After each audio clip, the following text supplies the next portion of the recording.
এই মুহূর্তে রাজধানীর পুরানা পল্টনে আছেন সহকর্মী মাহাদি ইসলাম ধ্রুব। সরাসরি যাচ্ছি তার কাছে। জুলাই সনদের আইনি ভিত্তি, নভেম্বরে গণভোট, পিআর পদ্ধতিতে নির্বাচন সহ পাঁচ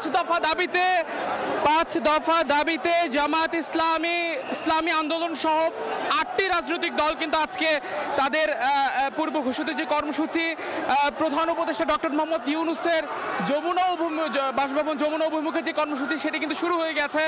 সকাল 10টায় মতিঝিল শাপলা চত্বর থেকে কিন্তু জামায়াত ইসলামীর বাংলাদেশের একটি বিশাল বড় মিছিল, তারা একটি সংক্ষিপ্ত সমাবেশ শেষ করে তাদের পদযাত্রা শুরু করে এবং সেই পদযাত্রাটি এসে দাঁড়ায় হচ্ছে পল্টন মোড়ে। এবং পল্টন মোড়ে যে জামাতের ওই মিছিলটির সঙ্গে ইসলামী আন্দোলন সহ 8টি রাজনৈতিক দলের নেতাকর্মীদের মিছিল একাকার হয়ে একটি বিশাল জনসমুদ্রে পরিণত হয় এই গোটা পল্টন এলাকা।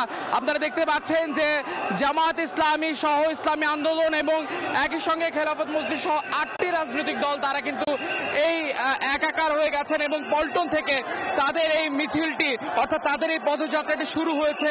যে পদযাত্রাটির গন্তব্য হচ্ছে যমুনা, প্রধান উপদেষ্টার বাসভবন যমুনা, সেই যমুনা অভিমুখে কিন্তু এগিয়ে চলছে এই পদযাত্রা। যে পদযাত্রা আমরা দেখছি যে জামাত ইসলামী তাদের প্ল্যাকার্ড, তাদের দলীয় পতাকা যেভাবে উড়িয়ে তাদের উপস্থিতি জানান দিচ্ছে, তেমনি ইসলামী আন্দোলন বাংলাদেশ তাদের প্ল্যাকার্ড, তাদের ফেস্টুন, তাদের হাত পাখা নাড়িয়ে তারা তাদের উপস্থিতি জানান দিচ্ছেন। একই সঙ্গে বিভিন্ন রাজনৈতিক নেতাকর্মীরা বাংলাদেশের পতাকা উড়িয়ে তারা তাদের উপস্থিতি জানান দিচ্ছেন। যে পদযাত্রাটি এটি কিন্তু আসলে ইসলামিক 8টি দলের এটি পূর্ব ঘোষিত যে কর্মসূচি ছিল, যে তারা যে 5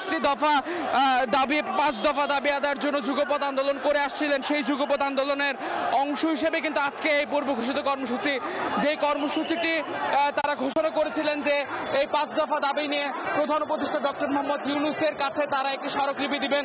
এবং তারা পূর্ব ঘোষিত কর্মসূচির আওতায় এটাও ছিল যে এই সুস্পষ্ট কোনো ব্যাখ্যা বা সুস্পষ্ট কোনো উত্তর যদি না আসে, অর্থাৎ এই আজকের আন্দোলন যদি ফলপ্রসূ না হয়, তবে কিন্তু 11 তারিখ রাজধানীতে তারা সমাবেশ করবে আগে ঘোষণা দিয়েছিল। তবে আজকে প্রধান উপদেষ্টার কাছে স্মারকলিপি দেওয়ার পর আসলে নেতাকর্মীদের কাছ থেকে স্মারকলিপি দেওয়ার পরে জানা যাবে আসলে তারা তাদের 11 তারিখের কর্মসূচিটি অব্যাহত রাখবেন কিনা বা তারা কোনো কর্মসূচি দিবেন কিনা।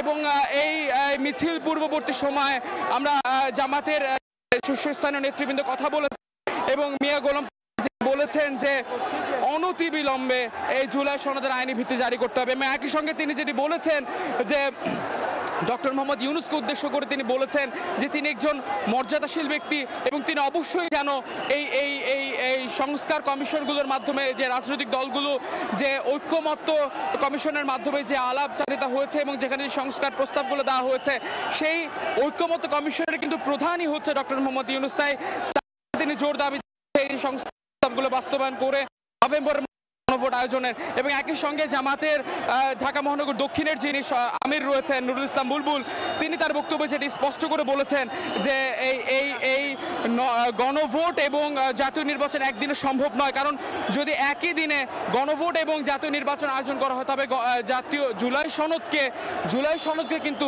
হেয় করা হবে বা ছোট করা হবে।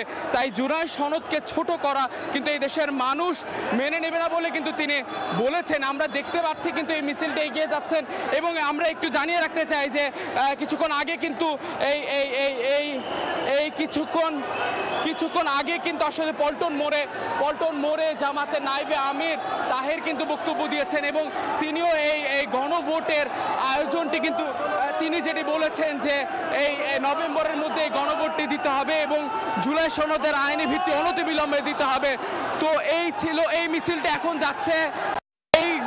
এখন যাচ্ছে হচ্ছে যমুনা অভিমুখে।